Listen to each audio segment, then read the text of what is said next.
Believe in one God.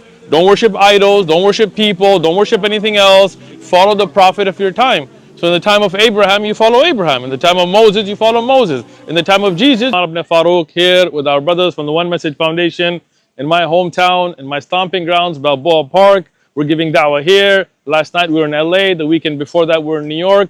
From the East Coast to the West, everywhere in the middle and all over the world, the da'wah never stops. We believe in one God. We believe Jesus was a prophet of God. We believe Abraham, Moses, Muhammad, peace be upon all of them, were all prophets. We love them all. We respect them. But we don't worship them. We worship the one God above. Does that make sense to you? Yes. It does, right? So you believe in one God? Yes. Do you believe God sent prophets like Abraham, Moses, Jesus, Muhammad as prophets? Not sure. So think about it, right? Like God created the universe, right? And He created us. We agree on that one, right? If you create something new, would you give it some instructions how to live, how to be, how to function, right? Like when you buy a new phone, you get a user manual with it, you get a new laptop, you get a user manual, right? So the God that's more intelligent than us, when He created this universe, created this world, created us, don't you think He would give us some kind of guidelines how to live? Does that make sense? Makes sense. Right, so those are the prophets that bring a message, right? Like all the way from Adam to Noah to Abraham to Moses to David to Solomon to Jesus to Muhammad, peace be upon all of them. They all brought one message. Believe in one God. Don't worship idols. Don't worship people. Don't worship anything else. Follow the prophet of your time. So in the time of Abraham, you follow Abraham. In the time of Moses, you follow Moses. In the time of Jesus, you follow Jesus. In the time of Muhammad, you follow Muhammad. Peace and blessings be upon all of them. Make sense? Right? Makes sense. What do you think? I mean, does something not sit right, or does that really... But like, how do you know which book is the correct one? Good question, great question. See, in Islam, we believe that all of the messengers brought a true message. Like Jesus, the message he taught his people was good. But then later people changed it, right? Like the Bible today, if you look at it, this is the Christian Bible, you'll see all kinds of contradictions. Let me show you one, right? This is in Genesis 46:27. It says, and the sons of Joseph, who were born to him in Egypt, were two persons. All the persons of the house of Jacob that went to Egypt were 70. So when Jacob, he took his family and went to Joseph, how many were there? 70, right? But in the same Bible, when you go in the New Testament, this is in Acts, right? 7:14. Then Joseph sent and called his father Jacob, and all his relatives to him were 75 people. What was it, 70 or 75? You see the contradiction between the two? Maybe typo. Typo, exactly. So the word of God can't have typos, right? This is why we know that people made these kinds of mistakes, and I can show you 100 of them, right? So then we know that's not the true preserved word of God. But the Quran, on the other hand, has no typos, no mistakes, no contradictions. It's memorized 100% from front to back. Fatiha to Nas, first chapter to end. Millions of people across the world today have memorized it, right? So no typo can affect it. We have manuscripts. That's why everywhere in the world you see just one Quran, right? Does that make sense? I don't know. I don't know anything about it. Well, here it is. It's a gift for you, right? It's in English. It's easy to read. The preserved, perfect words of God, right? So when we know that there is a book that's perfectly preserved and another one with typos, which one would you follow? I don't know yet. I'm saying as a question, if we know one has typos, right?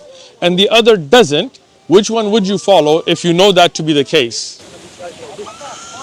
That one is a collection of different books. Yes. So this one is one book. It has 114 chapters. Okay? But in this book, as we just looked at, there are mistakes, typos, copyist errors. We don't know if it's just that translation. No, this is the King James version, the most read one in the world, right? But if you go, Doesn't mean it's the most accurate. sure. So go home, check the NIV version, check all the other versions, right? All of them you'll find mistakes. I have every version of the Bible that I could find. In my library, I have one whole shelf, just different versions of the Bible. Even the ones that have changed things like NIV still have contradictions. So if I only read one book in the Bible, Uh-huh. it won't have contradictions, It will. like what you said. It will because let me show you. Okay. Now this is how did Saul die? Okay. In 2 Samuel, it mentioned then Saul was leaning on his spear and intended the chariots and horsemen followed hard after him. Now that we looked behind him, he saw me and he called me, and I answered, Here I am. And he said to me, Who are you? I answered, I am an Amalekite. He said to me again, Please stand over me and kill me, for anguish has come upon me, but my life still remains in me. So I stood over him and killed him. So Saul, here in the Old Testament, in the 2 Samuel book, it says that Amalekite killed him, right? In the same book now, we're not even going to a different book of the Bible. In 2 Samuel, now in 21:12, it says, Then David went and took the bones of Saul and the bones of Jonathan his son from the men of Jabesh Gilead, who had stolen them from the street of Bethshan, where the Philistines had hung him up after the Philistines had struck down Saul. So how did he die? Two books though. No, it's the same book. 2 Samuel? Yeah, and First Samuel. No. 2 Samuel. Let me. The same book. I'll ask my teacher. Okay.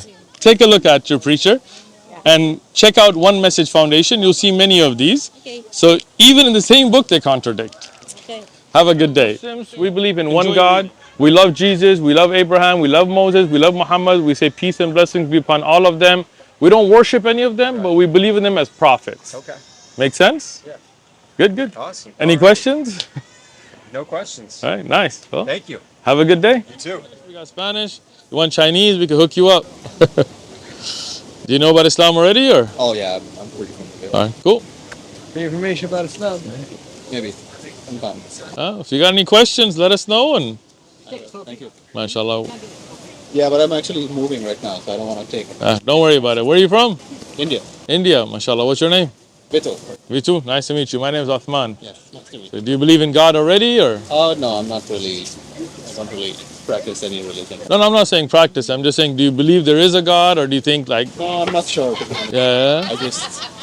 I believe in humans, you know. I believe in humans too. They exist. Preferred belief. Right. I mean, I'm all for believing in your fellow man and all that. But I'm saying is, like, if you think about this universe, the perfection that it's in, like if I was to tell you that this phone wasn't created by anybody, by itself, I believe in the phone.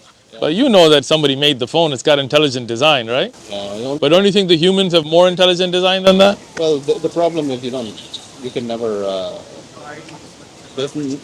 They might have been, or they might not have, right? So.